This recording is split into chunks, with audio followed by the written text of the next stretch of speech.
Voice of global south summit में बोले PM Modi, कहा वैश्विक चुनौतियों से निपटने भारत बना बड़ी पावर। लालू तेजस्वी पर दिल्ली कोर्ट ने फैसला सुरक्षित, घोटाला केस में समन जारी करने का मामला। तीसरी बार सुल्तानगंज अगवानी पुल के ढहने पर सीएम नीतीश कुमार पर बरसे तेजस्वी यादव, सरकार की कार्यशैली पर उठाए सवाल। सीएम सिद्धरमैया के खिलाफ केस चलाने की मंजूरी, राज्यपाल थावर चंद गहलोत के फैसले के बाद कर्नाटक में सियासी बवाल। नमस्कार, स्वागत है आपका आज की खबर में। मैं हूं आपके साथ महिमा शर्मा। बढ़ते हैं देश की बड़ी खबरों की ओर। थर्ड ग्लोबल साउथ शिखर सम्मेलन की भारत वर्चुअल प्रारूप से मेजबानी कर रहा है। शनिवार 17 अगस्त को प्रधानमंत्री नरेंद्र मोदी ने voice of global south summit को संबोधित किया। इस दौरान पीएम मोदी ने समकालीन मुद्दों से निपटने में वैश्विक शासन और वित्तीय संस्थानों की अपर्याप्तता पर प्रकाश डाला। उन्होंने बताया कि दुनिया कोविड-19, आतंकवाद और जलवायु परिवर्तन के बाद के प्रभावों से जूझ रही है। प्रधानमंत्री नरेंद्र मोदी ने third voice of global south summit के समापन भाषण में कहा, हमारी साझी चिंताओं और महत्वाकांक्षाओं को सामने रखा है। आपके विचारों से साफ है कि ग्लोबल साउथ एकजुट है। आपके विचारों से ये बात साफ है कि ग्लोबल साउथ एकजुट है। आपके सुझावों में हमारी व्यापक भागीदारी का प्रतिबिंब है। आज की हमारी चर्चा से आपसी सामंजस्य के साथ आगे बढ़ने का रास्ता तैयार हुआ है। मुझे विश्वास है कि इससे हमारे साझा लक्ष्यों को प्राप्त करने के लिए गति मिलेगी। फ्रेंड्स, आप सभी की बात सुनने के बाद आज मैं आपके सामने भारत की ओर से एक व्यापक ग्लोबल डेवलपमेंट कॉम्पैक्ट का प्रस्ताव रखना चाहता हूं। Bihar land for job scam मामले में दिल्ली की राउज एवेन्यू कोर्ट ने आरजेडी सुप्रीमो लालू यादव और बिहार के पूर्व डिप्टी सीएम तेजस्वी यादव सहित 3 आरोपियों को समन भेजने पर फैसला सुरक्षित रखा है। राउज एवेन्यू कोर्ट अब इस मामले को 24 अगस्त को सुनाएगा। बता दें कि ईडी द्वारा 6 अगस्त को सप्लीमेंट्री चार्जशीट दाखिल की गई थी। इस चार्जशीट में लालू तेजस्वी समेत 11 लोग आरोपित हैं। अब अदालत द्वारा 24 अगस्त को यह फैसला सुनाया जाएगा। इस फैसले में यह निर्णय लिया जाएगा कि घोटाले में पूर्व रेल मंत्री लालू प्रसाद, उनके बेटे तेजस्वी यादव और 8 अन्य के खिलाफ ईडी द्वारा दायर सप्लीमेंट्री चार्जशीट पर संज्ञान लिया जाए या फिर नहीं।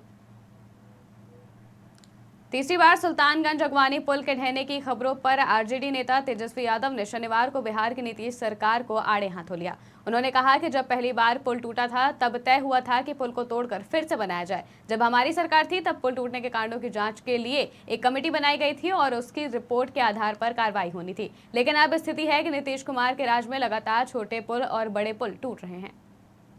पहली बार जब गिरा था तो ये निर्णय हुआ था कि तोड़ के इसको बनाया जाएगा। फिर कोर्ट का मसला था। कोर्ट में ये मामला जाने के बाद ये तय हुआ कि शायद जो कंपनी है वो अपने खर्च पे ही जो है पूरा जो है ये दोबारा बनाएगी। लेकिन अगर ये तीसरी बार ये गिरा है तो कहीं ना कहीं से जो है का हर एक चीज जो है कमेटी बनी हुई है जांच के लिए। जब हम बने हुए थे उस समय कमेटी हम लोगों ने बनाया था और उस कमेटी के आधार पर जो रिपोर्ट आने थे उस हिसाब से एक्शन लेना था।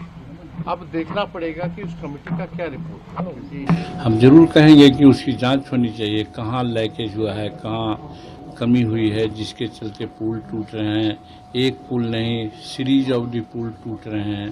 तो ये जरूर लगता है कहीं न कहीं बनावट में कमजोरी होगी। इसका जांच होना चाहिए और जो इसके लिए जवाबदेह हैं उसको दंडित करना चाहिए। और फिर इसमें हम एक बार और बोले हैं कि एक क्या है कि इसी साल सारे पुल टूट रहे हैं, पहले पुल क्यों नहीं टूटे थे। तो कहीं न कहीं ऐसा लगता है कहीं कोई राजनीतिक षड्यंत्र तो नहीं है जिसके चलते सरकार को बदनाम करने के लिए इस प्रकार की बातें हो रही है। कर्नाटक के राज्यपाल थावर चंद गहलोत ने मैसूर शहरी विकास प्राधिकरण मामले में राज्य की कांग्रेस सरकार के मुखिया सिद्धरमैया के खिलाफ केस चलाने की अनुमति दे दी है। राज्यपाल ने बीते दिनों मूडा भूमि घोटाले में मुख्यमंत्री के खिलाफ मुकदमा चलाने के लिए कैबिनेट की राय मांगी थी। हालांकि राज्य कैबिनेट ने इसे कांग्रेस सरकार को अस्थिर करने की कोशिश बताया है। राज्यपाल ने मुख्यमंत्री के खिलाफ मुकदमा चलाने के लिए राय मांगने पर 15 अगस्त को कैबिनेट बैठक हुई थी। इसमें राज्यपाल को कारण बताओ नोटिस वापस लेने की सलाह दी गई। And is with me. The entire cabinet is with me. The government is with me. All MLAs are with me. All Congress MLAs are with me. MLCs are with me. All Lok Sabha, Rajya Sabha members are with me. And भारतीय पहलवान Paris से भारत वापस लौट आई हैं। वो 17 अगस्त की सुबह दिल्ली के इंदिरा गांधी इंटरनेशनल हवाई अड्डे पर लैंड हुई हैं। उनका एयरपोर्ट पर जोरदार स्वागत किया गया, जिसमें भारत के ओलंपिक मेडल विजेता रह चुके बजरंग पूनिया और साक्षी मलिक भी पहुंचे।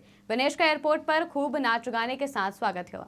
एयरपोर्ट के बाहर आने के बाद बजरंग पूनिया और साक्षी मलिक ने उनसे बात की और उनका ढांढस भी बांधा। विनेश को चाहे सिल्वर या फिर गोल्ड मेडल ना मिल सका हो, लेकिन CIS में चली सुनवाई के दौरान पूरा देश उनके साथ खड़ा रहा। देश की बड़ी खबरों में फिलहाल इतना ही। देश और दुनिया की तमाम खबरों के लिए देखते रहिए आज की खबर।